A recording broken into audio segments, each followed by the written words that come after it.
Hello everyone, welcome to our second ever video of Usmle in less than 10 minutes. In the last episode we talked about acute pancreatitis, and today we're going to move on to chronic pancreatitis. So if you guys haven't watched that video yet, please go back and watch it before watching this video. So to begin with, talking about the pathophysiology. In acute pancreatitis we talked about that there was an acute stressor, for example a gallstone or an acute binge of alcohol, which caused inflammation in the acute setting, caused epigastric pain radiating to the back. While in the case of chronic pancreatitis, we have to understand that there's going to be a long-standing and recurrent inflammation of the pancreas. For example, there's going to be an alcoholic drinker who's had drinks for the last 20 to 30 years, who's had multiple bouts of acute pancreatitis, and now he's starting to develop signs and symptoms of chronic pancreatitis. So the first step is to identify the trigger that's been long-standing and has been causing recurrent inflammation of the pancreas. When there's recurrent inflammation of the pancreas, the cells eventually start to die out. This causes irreversible damage to the pancreatic tissue, and once a certain percentage of the pancreatic tissue is lost, for example around 70 to 90%, there's loss of function of the pancreas, which produces the classical signs and symptoms. So what can cause chronic pancreatitis? One is alcohol, repeated direct toxic injury to the cells of the pancreas. This requires many years of abuse. Like I said, alcohol is one of the more common causes of acute pancreatitis as well, but when abused over a long period of time, it can also lead to chronic pancreatitis. Tumor and gallstones, we talked about in acute pancreatitis that gallstones were a very common cause.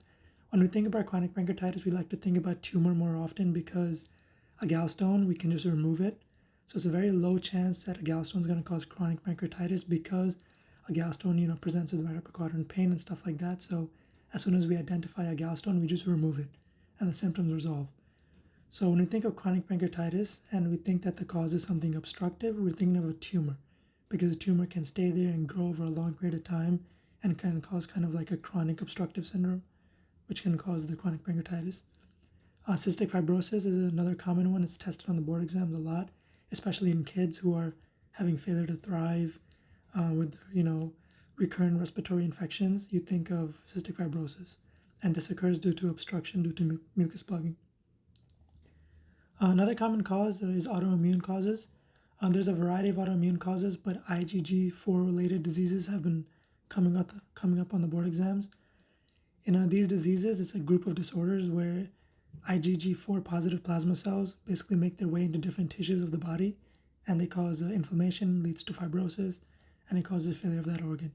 So these IgG4 positive plasma cells can also make their way into the pancreas, leading to chronic pancreatitis. So what is the presentation, the signs and symptoms? Like we said, in acute pancreatitis, epigastric pain radiating to the back can occur. It's less common compared to acute, but it can occur. Staturia, flatulence, weight loss, and glucose intolerance are all common symptoms, and let's explain why. So as we know, the functions of the pancreas include endocrine functions and exocrine functions. When we look at the endocrine functions, one of the main functions is secretion of hormones like insulin and glucagon. And when we look at the exocrine functions, the function is to secrete digestive enzymes like lipase and proteases. So in chronic pancreatitis, when there's destruction of cells, we lose these two functions. We lose the ability to release hormones like insulin, and we lose the ability to secrete digestive enzymes like lipase and proteases. So what's going to happen? If we don't have insulin, we're going to have glucose intolerance, we're going to have hyperglycemia, and eventually like a diabetes mellitus type of syndrome. So patients will have hyperglycemia. When we lose the exocrine function, there's no digestive enzymes to participate in absorption of food, so we have malabsorption. We have fat-soluble vitamin deficiencies like A, D, E, and K. We have weight loss, staturia, and these are the presenting symptoms.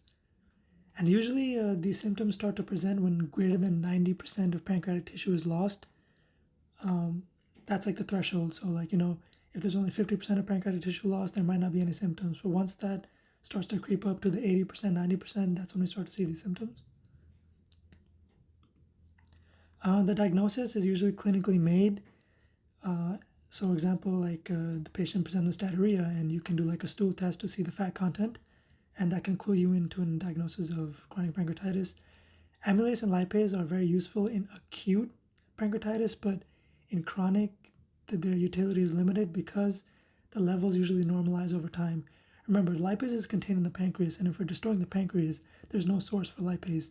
So lipase levels tend to normalize or actually be lower than expected compared to acute pancreatitis.